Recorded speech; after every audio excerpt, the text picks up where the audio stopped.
My name is Candice Ferguson. I am an RN case manager for the Care Coordination Program at Cook Children's Medical Center. Case management works with schools. We help with 504 plans, individual health plans.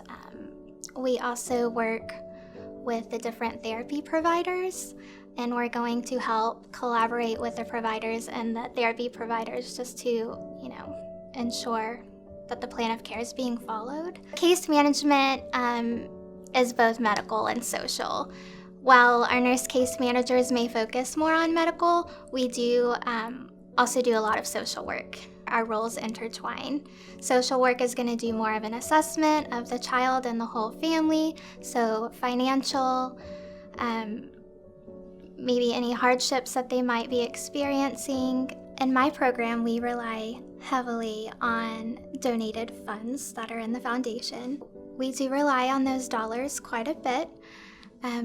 We've been able to pay rent, pay a utility bill, pay for transportation if needed, provide diapers, provide DME if an insurance company does not cover it or if the family just simply cannot afford it. Medications can sometimes cost $10,000 and that's for a single dose. So imagine needing 2 doses a day, for example, for 2 weeks. Even somebody who is financially stable and well off, there's no way that they can afford that. It's important to know that before, giving out funds, our donor dollars, that we do screen these families to make sure that they are absolutely in need.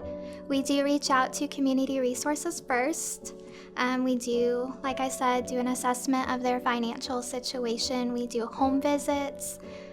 We ensure that there is absolutely a need for assistance before we provide that. My program directly follows medically complex children who also have some kind of barrier. So whether that's financial or social, language barrier, or just, having so many specialists that they just really need somebody to hold their hand and help advocate for them.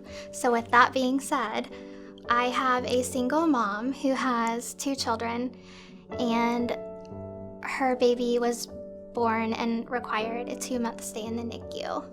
She doesn't have any family here. She's solely on her own.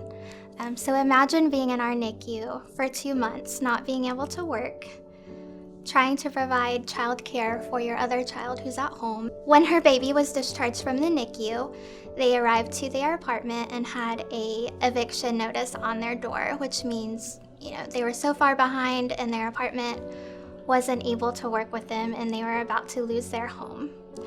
Their lights were also turned off. So they didn't have any family to reach out to, so we kind of stepped in and helped them and created a plan for the future. We did pay their rent and we paid their electric bill, and we used the foundation for that. We were able to get her back on her feet.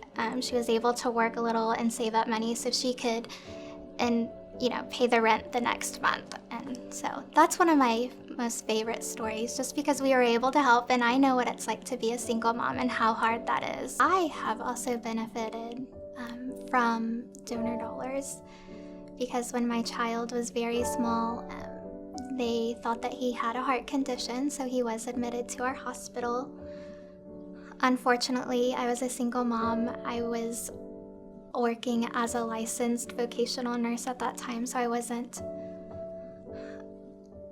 wasn't making a lot of money and I was doing it on my own. So you can imagine the hospital bills are quite expensive, and I wasn't able to afford them. So I utilized Cook Children's Charity, and that helped me tremendously. It helped me get caught back up on the hospital bills, the doctor bills, and then be able to go on with life, because not only did I have those hospital bills, I still had rent and utilities and daycare. Receiving that assistance as a mom, it helped me be able to focus on my child more and to be a better mom and to provide, care for him. Because I can relate to these families, it's more meaningful to me to be able to provide, to give back to these families because I've been in their shoes.